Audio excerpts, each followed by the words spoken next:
কান্দু ৰাভাৰ দেহৰ অৱসান ঘটিছে, কিন্তু আপুনি দ্বিতীয় পুত্ৰ হিচাপে তেওঁৰ মৃত্যুৰ ক্ষেত্ৰত আপুনি আজি আপোনাক প্ৰশ্ন কৰাৰ আমাৰ ঠিক এটা উচিত নহয়। তথাপিও আপোনাক যিহেতু তেওঁৰ দেহৰ অৱসান ঘটিছে, সেই ক্ষেত্ৰত আপুনি দ্বিতীয় পুত্ৰ হিচাপে কি ক'ব?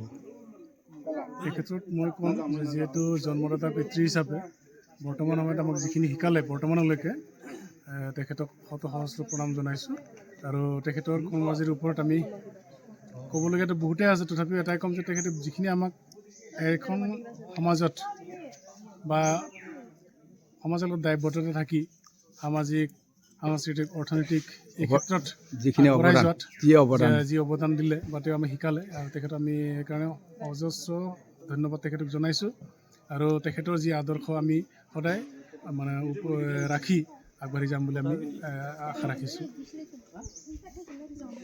তেওঁৰ স্মৃতিত যিহেতু বিভিন্ন অনুষ্ঠান প্ৰতিষ্ঠানবিলাক তেওঁ গঢ়িছিল, লগতে মই জানিব পাৰিলোঁ তেওঁ বিশেষকৈ সমাজৰ সজাগতাৰ ক্ষেত্ৰতো বহুত গুৰুত্ব দিয়া যেন অনুভৱ কৰিছোঁ। কাৰণ কিয় মানুহখিনি যিখিনি আপোনালোকৰ অতিথি আহিছে, সঁচাকেই তেওঁৰ যিটো নেকি গুণ গৰিমা সেইখিনি তেওঁলোকে প্ৰকাশ কৰিছে। সামাজিক সংস্কাৰৰ ক্ষেত্ৰত তেওঁ কেনেকুৱা অৱদান আছিলে? হয়, তেখেতৰ যথেষ্ট অৱদান আছে। সামাজিকভাৱে আমি যিখিনি দেখিছোঁ সৰুৰ পৰাই, তেখেতে কিন্তু মানে সমাজৰ লগত থাকি সমাজৰ কাম, যিহেতু আমাৰ এই অঞ্চলটো গোটেই পিছপৰা আছিল, তেওঁ সদায় সাংগঠনিক দিশটো যথেষ্টভাৱে গুৰুত্ব দিছিল। আৰু সেইকাৰণে অঞ্চলত যিখিনি অনুষ্ঠান প্ৰতিষ্ঠান গঢ়ি উঠিছে, মানে আমাৰ দেউতাৰ যথেষ্ট অৱদান আছে। এইকাৰণে কৈছোঁ যে আমাৰ ইয়াতে এখন খেলপথাৰ আছে, আৰু প্ৰাথমিক বিদ্যালয়ৰ পৰা আৰম্ভ কৰি বৰ্তমান উচ্চ মাধ্যমিক বিদ্যালয়লৈকে হ'ল। তেখেতে সেই প্ৰাথমিক বিদ্যালয়ৰ পৰিচালনা সমিতিৰ সভাপতিও আছিলে আমি জনাত। যিখিনিয়ে তেওঁ শিকিছে আনৰ পৰা, তেওঁ কিন্তু আমাক শিকাই থৈ গৈছে। এই অঞ্চলটোৰ কাৰণে যথেষ্টখিনি তেওঁৰ অৱদান আছে। আৰু কৃষ্টি সংস্কৃতিৰ ওপৰত তেওঁৰ যথেষ্ট অৱদান আছে। আমি তেওঁৰ পৰা বহুতখিনি বস্তু শিকিছোঁ। আৰু তেওঁৰ এটা মানে ভাল বিদ্যা, সেই বিদ্যাটো হ'ল তেওঁৰ যিটো হাতৰ কাম। এটা আমাৰ সচৰাচৰ থলুৱা যিখিনি আমাৰ সামগ্ৰী বনায়, ঢাৰিৰ পৰা আৰম্ভ কৰি খৰাহী, মানে এতিয়া আমাৰ এটা বস্তু আছে নৰাই মূৰ বুলি এটা বিচনী এখন যে আছিলে, আমাৰ দেউতাই ইমান সুন্দৰকৈ বনাইছিল। আৰু তেওঁৰ সেইখিনি বস্তু আমি শিকিব পাৰিছিলোঁ। অঞ্চলৰ বহু কেইজন ব্যক্তিয়ে তেখেতৰ পৰা কিন্তু সেই বস্তুবিলাক শিকিছে। সেইফালৰ পৰা মই জানো, আমি এইটোৱে ক'ব বিচাৰোঁ, তেখেতৰ যিখিনি মানে সামাজিক দায়বদ্ধতাৰ লগত যিখিনি তেওঁ নিজে জনা বস্তু, তেওঁ আনক কিন্তু দি যাবৰ কাৰণে সদায় চেষ্টা কৰিছিল। আৰু তেওঁ দিছে, যথেষ্টখিনি দিছে। আৰু সেইটো আমি দেখিবলৈ পাইছোঁ ইতিমধ্যে। মানুহৰ ঘৰত মানে প্ৰায়খিনি তেওঁলোকে শিকাই দিয়া বস্তুৰ ভিতৰত ডলা, চাঙলি, খৰাহীবিলাক মানে পোৱা যায়। কৈ পেলাই আপোনাৰ দেউতাই শিকাই দিছিলে, মানে এইটো বস্তু মই আমাৰ মানে কান্দু ৰাভাৰ পৰা শিকিছোঁ। এনেধৰণে আমি প্ৰায় শুনিবলৈ পাওঁ। বৰ্তমানো তেওঁ শিকাই যোৱা বস্তুবিলাকৰ ওপৰত মানে মানুহৰ আমি বক্তব্য তেনেকৈ পাওঁ। ধন্যবাদ। তেওঁ য'তে নাথাকক শান্তিৰে থাকক, বৈকুণ্ঠপুৰীত শান্তিৰে থাকক, তাৰে আমি কামনা কৰিছোঁ। ধন্যবাদ। ধন্যবাদ।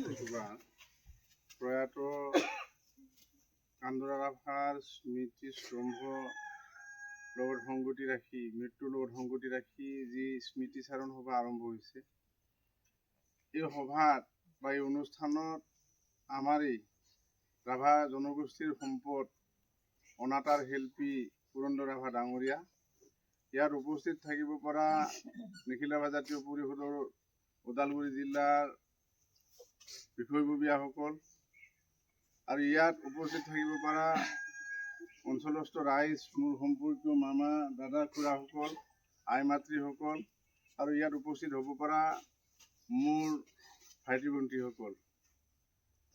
যিজন ব্যক্তিৰ এই অনুষ্ঠানত মোক আমন্ত্ৰণ কৰি আনিলে, আচলতে মই তাৰ ইমান উপযুক্ত মই বুলি মই নাভাবোঁ। কাৰণ তেখেতৰ নামটো কান্দুৰা, আৰু কান্দুৰা নামৰ লগত নামৰ সম্পূৰ্ণ বিপৰীত ধৰ্মীত তেখেতে অৱস্থান কৰিছিল। গতিকে আজি অঞ্চলটোত বিশেষকৈ পিছপৰা ৰাভা জনগোষ্ঠীটোৰ বিভিন্ন ধৰণৰ কাম কাজ, সামাজিক, অৰ্থনৈতিক, ৰাজনৈতিক, শৈক্ষিক সকলো দিশৰ লগত তেখেতে উদ্যোক্তা গ্ৰহণ কৰিছিল। তেখেতৰ নামখিনি লোৱাৰ লগে লগে আৰু এটা কথা আমি মনলৈ আনিব লাগিব, আমাৰ এই অঞ্চলৰেই এটা সময়ৰ জাতীয় কৰ্মী সোমবাৰ ৰাভা ডাঙৰীয়াদেৱ, তেখেতৰ নামৰ স্মৰণ কৰাৰ লগে লগে আৰু নাম ল'ব লাগিব আমাৰ ওচৰতে স্বৰ্ণমুখাৰ আমাৰ সোণাৰাম ৰাভা ডাঙৰীয়া, মুৰাবাৰী সেই অঞ্চলৰ পদু ৰাভাকে আৰম্ভ কৰি আমাৰ গাঁওবুঢ়া তেখেতসকল আছিল। ৰমেশ দাৰ কথা আমি অনুভৱ কৰিব লাগিব। কাৰণ সেইসকল ব্যক্তিৰ লগত এই মহান নেতাজনে বা ব্যক্তিজনে এই অঞ্চলটোক শৈক্ষিক দিশৰ পৰা আৰম্ভ কৰি প্ৰত্যেকটো মুহূৰ্তত সামাজিক উত্তৰণৰ স্বাৰ্থত সদায় হাঁহি মুখে তেখেতে আগবাঢ়ি গৈছিল। তেখেতৰ মুখত এটা কোমল হাঁহি সদায় আমি দেখিবলৈ পাইছিলোঁ। আৰু আমি যেতিয়া বৰ্তমানৰ যি অনুষ্ঠানেই নকওক কিয় ৰাভা জাতীয় সংগঠনৰ, ৰাভা জাতীয় পৰিষদ, ৰাভা ছাত্ৰ সন্থা, ৰাভা মহিলা পৰিষদ, ৰাভা সাহিত্য সভা, যিমানবিলাক সংগঠন আমাৰ মাজত আছে, গোটেই সংগঠনৰ নেতৃত্ব আহি এই অঞ্চলত যেতিয়া আহিবলগীয়া হয়, তেতিয়াহ'লে কান্দুৰা ৰাভাৰ ঘৰখনেই আমাৰ কাৰণে এখন নিজস্ব ঘৰ আৰু এটা আমাৰ কাৰ্যালয়। সেই ব্যৱস্থাপনাৰে তেখেতে আমাৰ জনগোষ্ঠীটোক আগুৱাই লৈ গৈছে।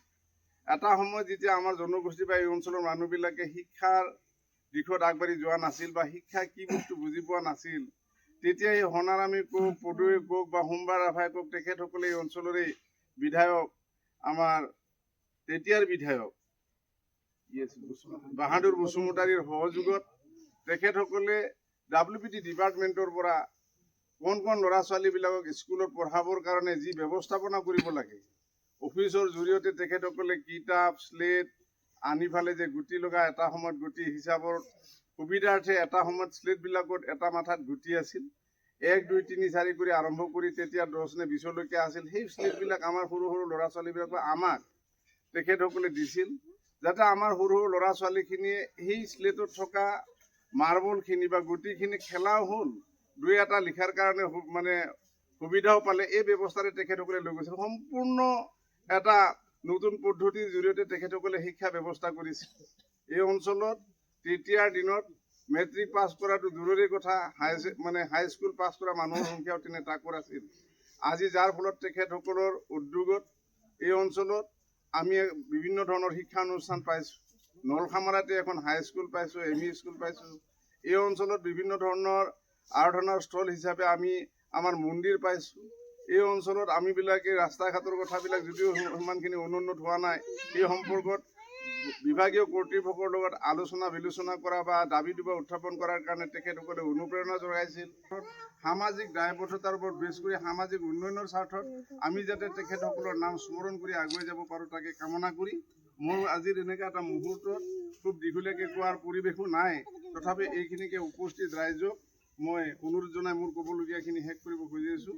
গতিকে তাৰ আগতে মই তেখেতে যিহেতু এটা বিশেষ শংকৰী বা ধৰ্মৰ লগত জড়িত আছিল, গতিকে এটা ঘোষাৰে মই শেষ কৰিব খুজিছোঁ। কৃপা সাগৰ দৈৱকী নন্দন কৰিও মনৰ কাম, ভকতৰ সংগ সদায় নুগুচুক নাম। এইখিনিকে কৈ মোৰ ক'বলগীয়াখিনি ইমানতে শেষ কৰিছোঁ। কান্দুৰা ৰাভাৰ দেহৰহে অৱসান ঘটিছে, কিন্তু তেওঁৰ যিটো নেকি গুণ, সেইটোৰ আমি ভাবিও অৱসান এতিয়ালৈকে ঘটা নাই। তেওঁৰ গুণৰ ক্ষেত্ৰত কি বক্তব্য আপুনি আগবঢ়াব আজিৰ ক্ষেত্ৰত? আমাৰ এই নলখামাৰা নিবাসী কান্দুৰা ৰাভা এজন সমাজ সংস্কাৰক হিচাপে প্ৰতিষ্ঠা লাভ কৰিছিল। আৰু যিজন কান্দুৰা ৰাভাৰ কাৰণে আজি অঞ্চলৰ সুনাম কঢ়িয়াই আহিছে বা আগুৱাই আহিছে বুলি পেলাই আমি প্ৰকাশ কৰিব লাগিব। কাৰণ তেখেতে ল'ৰালি কালৰ পৰা এখন মিঠা হাঁহি মুখেৰে সমাজ সংস্কাৰৰ সংক্ৰান্তত সমাজ সংগঠক হিচাপে কাম কাজ কৰি গৈ আহিছিল। আৰু তেখেতৰ নীতি আৰু আদৰ্শৰ ওপৰত বেছ কৰি আজি জাতীয় সংগঠনখিনি ইমান ওপৰলৈকে আহিছে বুলি পেলাই ক'লেও বঢ়াই কোৱা নহয়। কাৰণ তেখেতসকলৰ নেতৃত্বত আজি আমি এটা সময়ত উত্তৰ মঙলদৈ ৰাভা যুৱ সংঘ, ৰাভা জাতীয় পৰিষদ, উত্তৰ মঙলদৈ ৰাভা মহিলা পৰিষদ, এনেকুৱা ধৰণৰ বিভিন্ন জাতীয় সংগঠন বা সামাজিক সংগঠন গঢ়ি তুলিছিল। আৰু তেখেতসকলৰ নেতৃত্বত এই অঞ্চলৰ মহিলা সবলীকৰণৰ স্বাৰ্থত তেখেতসকলৰ নেতৃত্বতে উত্তৰ মঙলদৈ মহিলা সন্মিলনী বুলি পেলাই এটা ইয়াৰ পৰাই আৰম্ভ হৈছিল। আৰু তাত অকল ৰাভা বুলিয়ে নহয়, বিভিন্ন জাতি জনগোষ্ঠীৰ মহিলাসকলে যাতে তেখেতসকলে শিল্পৰ দিশত, বয়নশিল্পৰ দিশত, তেখেতসকলে সংস্কাৰৰ দিশত, তেখেতসকলে সামাজিক দিশত যাতে আগুৱাই যাব পাৰে, তাৰ ওপৰত প্ৰদৰ্শক হিচাপে তেখেতসকলে আগুৱাই আহিছিল। ইয়াৰ উপৰি আমাৰ ৰহা জাতি হিচাপে যদি চাবলৈ যোৱা যায়, ৰাভা জাতিৰ যিবিলাক পৌৰাণিক আৰম্ভণি জাতীয় পৰিষদৰ লগত তেতিয়া MLA বাহাদুৰ বসুমতাৰীৰ লগত যোগাযোগ কৰি তেখেতসকলে আমাৰ এছেম্বলি কেনেকুৱা হয় আমাৰ সম্পৰ্কত বিধানসভাত কেনেকুৱা ধৰণৰ আলোচনা হয় সেই গোটেই ব্যৱস্থাবিলাক তেখেতসকলে গৈ পেলাই তেখেত উপভোগ কৰিছিল আৰু তাৰ পৰা আহি পেলাই আমাৰ জনগোষ্ঠীৰ উন্নয়নৰ স্বাৰ্থত কেনেকুৱা ধৰণে আমি আগবাঢ়ি গ'লে অন্যান্য জনগোষ্ঠীৰ লগত আমি সমানে খোজ মিলাই যাব পাৰিম, অন্য জনগোষ্ঠীৰ নিচিনাকৈ আমি আমাৰ ল'ৰা ছোৱালীবিলাকক শিক্ষাৰ পোহৰ দি পেলাই আমি শিক্ষিত কৰি তুলিব পাৰিম, এই ব্যৱস্থাবিলাক তেখেতসকলে তেতিয়াই উপলব্ধি কৰিছিল। আৰু যেতিয়া তেখেতসকলে এনেকুৱা ধৰণে সামাজিকভাৱে আগবাঢ়ি আহিছিল, আগবাঢ়ি অহাৰ লগে লগে আমাৰ জাতীয় সংগঠন নেতৃস্থানীয়বিলাক যেতিয়া ইয়াত আহে আৰু আহি পেলাই আমি আমাৰ সমাজ ব্যৱস্থাৰ লগত যেতিয়া নেকি যোগাযোগ কৰিব, প্ৰথম অৱস্থাত তেখেতসকলৰ ঘৰখনতে আহি পেলাই এটা ঘৰ হিচাপে নহয় এটা কাৰ্যালয় হিচাপে তাক চিহ্নিত কৰিলেও আমি ভুল কোৱা বুলি পেলাই আমি নাভাবিম, কাৰণ তেখেতৰ ঘৰত দিন ৰাত তাকে পেলাই অঞ্চলটোত কেনেকুৱা ধৰণে আমি আগুৱাই গৈ জাতিটোক ঐক্যতাৰ দিশেৰে আগুৱাই গৈ পেলাই উন্নয়নৰ দিশত আমি আগুৱাই লৈ যাব পাৰোঁ, এই ব্যৱস্থাবিলাকৰ লগত কান্দুৰা ৰাভা জড়িত আছিল। যাৰ কাৰণে কান্দুৰা ৰাভা আজি আমাৰ মাজৰ পৰা বিদায় লৈ গৈছে যদিও তেখেতৰ যিবিলাক নেকি কৃতি, তেখেতৰ যিবিলাক কৰ্মৰাজি, সেই কৰ্মৰাজিক আমি সদায় উপলব্ধি কৰিব লাগিব আৰু সেই উপলব্ধিবিলাক আগত লৈ আমি ভৱিষ্যত প্ৰজন্মই কেনেকুৱা ধৰণে আগুৱাই যাব পাৰোঁ সেই ব্যৱস্থা আমি প্ৰতিজ্ঞাবদ্ধ হ'ব লাগিব। গতিকে তেখেতৰ আজিৰ এই আদ্য স্বাৰ্থৰ দিনাখন তেখেতৰ স্মৃতি চাৰণত আমি তেখেতক এই কথাখিনিয়ে আমি ক'ম যে তেখেত যদিও আমাৰ মাজৰ পৰা বিদায় হৈছে, তেখেতৰ নীতি আৰু আদৰ্শ আৰু তেখেতৰ আত্মা সদায় আমাৰ জনগোষ্ঠীটোৰ লগতে থাকিব। তেওঁ আমি জানো যে তেওঁ বিভিন্ন শিক্ষা অনুষ্ঠানকে আদি কৰি বিভিন্ন অনুষ্ঠান গঢ়িছে, তাৰ লগতে আপোনাৰ বিশেষকৈ ৰাভা জনগোষ্ঠীৰ ক্ষেত্ৰত তেওঁ সজাগতাৰ যিটো নেকি সৃষ্টি কৰিছিলে সেই ক্ষেত্ৰত কি ক'ব? তেখেতৰ নেতৃত্বত যিহেতু তেখেতে আমাৰ জনগোষ্ঠীটোৰ এজন পুৰোধা নেতৃস্থানীয় ব্যক্তি বা নেতৃত্ব বহন কৰা এজন মানে পুৰুষ বা মহাপুৰুষ বুলি পেলাই ক'লেও আমি ভুল কৰা নহ'ব। জনগোষ্ঠীটোৰ স্বাৰ্থত তেখেতৰ নেতৃত্বতে আজি আমাৰ নলখামাৰা এই অঞ্চল হিচাপে যদি ধৰিবলগীয়া হয়, তেতিয়াহ'লে আমাৰ ইয়াত LP স্কুলৰ পৰা গৈ পেলাই এম ই স্কুলৰ পৰা গৈ পেলাই হাইস্কুলৰ পৰা গৈ পেলাই ইয়াত ক্ৰমাগতভাৱে যিটো নেকি উন্নয়নৰ নিদৰ্শন সেই তেতিয়াৰ পৰাই আৰম্ভ হৈছে, য'ত নেকি আজি নলখামাৰাত এটা ইঞ্জিনিয়াৰিং কলেজৰ নিচিনা এটা অনুষ্ঠান আমি পাবৰ কাৰণে সক্ষম হৈছোঁ। তেখেতসকলৰ তেতিয়াৰ যদি এই চিন্তা চৰ্চাবিলাক নাথাকিলহেঁতেন তেতিয়াহ'লে আমি ইমান ওপৰলৈকে বা এই অঞ্চলটোক উন্নয়নৰ দিশলৈকে লৈ যোৱাৰ ব্যৱস্থাখিনি আমি উপলব্ধিয়ে কৰিব নোৱাৰিলোহেঁতেন। যাৰ নেকি তেখেতসকলে তেতিয়াৰ পৰাই বিভিন্ন অনুষ্ঠান প্ৰতিষ্ঠানৰ পৰা খুজি মাগি হ'লেও আহি পেলাই আমাৰ ল'ৰা ছোৱালীখিনি অঞ্চলটোক উন্নয়নৰ স্বাৰ্থত কৰাৰ কাৰণে যি ব্যৱস্থা সেই ব্যৱস্থাৰ লগত তেখেতসকল জড়িত আছে। ধন্যবাদ। তেওঁৰ দেহৰ অৱসান ঘটিল যদিও তেওঁৰ স্মৃতি সদায় অমৰ হৈ থাকক তাৰে কামনা কৰিছোঁ। ধন্যবাদ।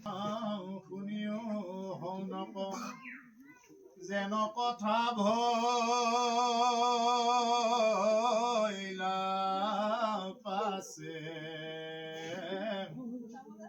এতে কওঁ বচন বুলি ব্যাসভূত মৌন হুয়া যে আছে জগতক যিটো দেখৈ কৃষ্ণময় ব্ৰহ্মৰূপী মহামুনি ও বৈকুণ্ঠৰ শাস্ত্ৰ মহাভাগৱত বিশেষকৈ আজি কান্দুৰাৰ আদ্য শ্ৰাদ্ধত আহি পেলাই আপুনি ভাগৱত পাঠ কৰিলে, ভাগৱতৰ সাৰমৰ্ম ব্যাখ্যাও কৰিলে, এই ক্ষেত্ৰত কি ক'ব? কৃষ্ণ আজি ভালেই লাগিল অনুষ্ঠানটো। বৈকুণ্ঠৰ কল্পতৰ ভাগৱত পাঠ ব্যাখ্যা অনুষ্ঠান 1-1.5 ঘণ্টাৰ কাৰণে হ'লেও অনুষ্ঠান আয়োজন কৰিছে। আমাৰ অতি শ্ৰদ্ধাৰ কান্দুৰা ৰাভাদেৱৰ আজি যি নেকি দ্বাদশ অনুষ্ঠান, ইয়াতে নীতি নিয়ম অনুসৰি যি বৈকুণ্ঠৰ কল্পটোৰ ভাগৱত পাঠ ব্যাখ্যা খুব সুন্দৰকৈ ইয়াত হৈ গৈছে, খুব সুন্দৰ শ্ৰোতা দৰ্শক। গতিকে আজি এই অঞ্চল ভাগত আমি প্ৰথমবাৰৰ কাৰণে আহিছোঁ। গতিকে প্ৰভু ভগৱন্তই আগলৈ এই অঞ্চলবাসীক কৃপা কৰক আৰু এই বিদেশী আত্মাৰ চিৰ সদ্গতিৰ কাৰণে আমিও প্ৰভু ভগৱন্তৰ ওচৰত প্ৰাৰ্থনা কৰিছোঁ। কৃষ্ণ।